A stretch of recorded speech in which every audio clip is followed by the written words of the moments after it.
मायका और ससुराल। लड़के की शादी होती है और शादी संपन्न होने के बाद विदाई का समय आ जाता है।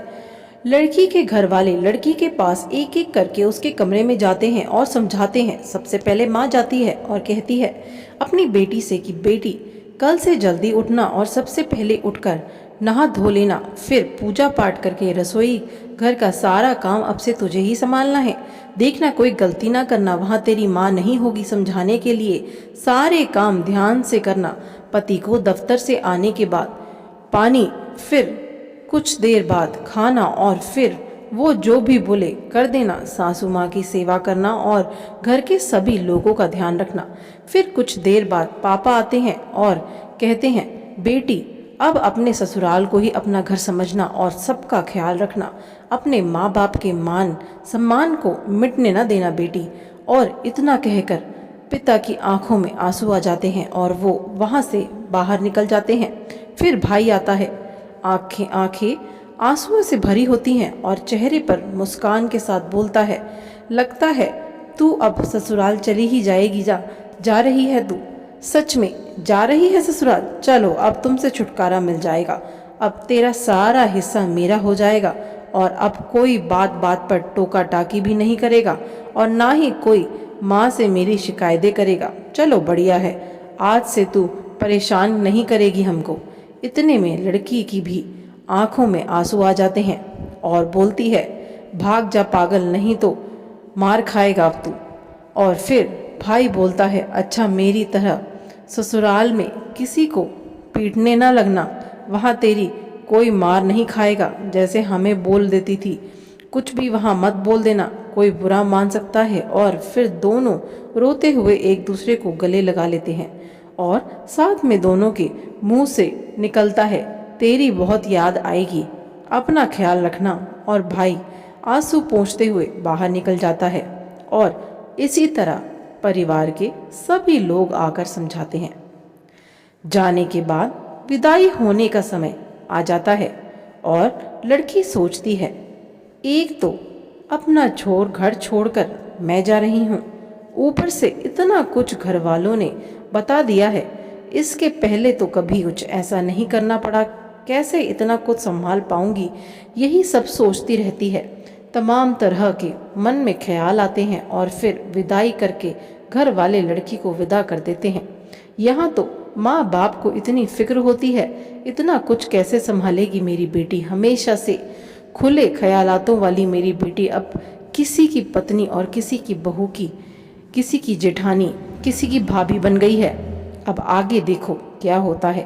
अब ससुराल में जाकर लड़की अलार्म लगाती है और दूसरे दिन सुबह उठकर जैसे कि माँ ने कहा था, बताया होगा, वैसे ही करती है और फिर सबके लिए खाना बनाती है और कहती है, ससुराल में पहली रसोई बहू कुछ मीठा बनाकर शुरू करती है तो उसने सबके लिए खीर बनाई और खीर में चीनी कम रह गई, बाकी खीर बहुत अच्छी बनी थी। अब बनाने के बाद खीर सबके लिए निकालती है और सब तो खा लेते हैं, कुछ नहीं बोलते। फिर सास जाकर बेटे और पति बैठे होते हैं तो जाकर बोलने लगती है, घर वालों ने कुछ सिखाया नहीं है, चीनी देखो कैसे डाली थी, लग रहा था कि खीर नहीं चावल खा रहे हो। और सबसे आखिरी में बहू को खाने का रिवाज होता है, पहले तो चख कर देख भी नहीं सकती, अब वो खा कर देखती है तो सोचती है, चीनी तो कितनी कम डाली है, देखो मैं सोच ही रही थी कोई गड़बड़ ना हो जाए और हो ही गई, लेकिन कितने अच्छे हैं सभी लोग, हमसे कुछ कहे भी नहीं। फिर सोचती है, चलो दूसरे दिन कोई गड़बड़ नहीं होने दूंगी। लड़की की माँ बाप का फ़ोन आता है और पूछते हैं, बेटी सब अच्छे से कर लिया, कोई गड़बड़ तो नहीं की? और वो बोलती है, इतना सोचे थे फिर भी खीर में चीनी बहुत कम रह गई थी, लेकिन आप लोग परेशान न हो, कल से कोई गड़बड़ नहीं होगी। यहाँ के लोग बहुत अच्छे हैं, किसी ने कुछ नहीं बोला। और फिर रात में पति आता है रूम में और बोलता है, कैसी खीर बनाई थी मम्मी, क्या सोच रही होंगी, कितनी फीकी थी, कल से ध्यान देकर बनाना। इसी तरह वो लड़की घर के सभी काम काज सीख जाती है कल को सारा दिन मस्ती करने वाली लड़की अब एक पत्नी और बहू और भाभी बन जाती है। कुछ दिनों बाद उसके घर वाले आते हैं और उसको देखते हैं। इतना ज्यादा अंतर पहले और अब में। कहीं कोई बुला रहा है, भाभी मेरा ये सामान कहाँ रखा है? और पति बोलता है, अरे नाश्ता लगा कर दो, दफ्तर के लिए लेट हो रहा है। सासू माँ बोलती है, बहू जल्दी से टेबल साफ करके सबका नाश्ता लगाओ, माँ बाप आए हैं, ध्यान नहीं दे रही हो। और तुम्हारे ससुर जी को भी निकलना है। वो जल्दी जल्दी सारे काम करती है और सबको नाश्ता करवा कर सारा घर साफ करती है, बर्तन धुलती है, फिर खाना बनाती है। ऐसे ही पूरा दिन उसका घर के काम काज में जाता है और कोई जरा सा भी सराहना नहीं करता। ये सब देख माँ बाप की आंखों में आंसू आ जाते हैं और फिर जब वो सारे काम कर लेती है तो माँ बाप के पास बैठती है और तब माँ बाप बोलते हैं कि बेटी कोई दुख तो नहीं है तुम्हें? तो वो अपने आंसू छुपाते हुए बोलती है, माँ कोई दुख नहीं है, बस आप सब की बहुत याद आती है। और माँ छोटू कैसा है, वो अब आप लोगों को ज़्यादा परेशान तो नहीं करता? ऐसा कहते हुए बात को काट देती है और बोलती है, यहाँ सब बहुत अच्छे हैं, मेरा बहुत ख्याल रखते हैं। ऐसा बोल की ताकि उसके माँ बाप परेशान ना हो। और माँ बाप कहते हैं, बेटी ऐसे ही खुश रहे तू और अपना ख्याल रखना। अच्छा अब हम लोग चलते हैं। जब माँ बाप चले जाते हैं तब जाकर कमरे में छुपकर बहुत रोती है और खुद से ही बातें करती है कि क्या बताऊँ माँ, मेरे तो पूरी ज़िंदगी ही बदल गई है। कभी खुद के लिए समय नहीं निकाल पाती, सारा दिन ऐसे ही निकल जाता है। और फिर सास आती है और बेटे से कहती है, माँ बाप आए थे, पता नहीं क्या पट्टी पढ़ा कर गए होंगे। अब बताओ दोस्तों, ऐसा बहुत लोगों के साथ होता है।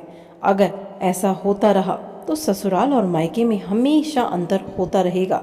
जब तक कि आप दूसरे के घर से आई बेटी को अपनी बेटी नहीं समझेंगे। ऐसा करने से ही रिश्ते बिगड़ते हैं।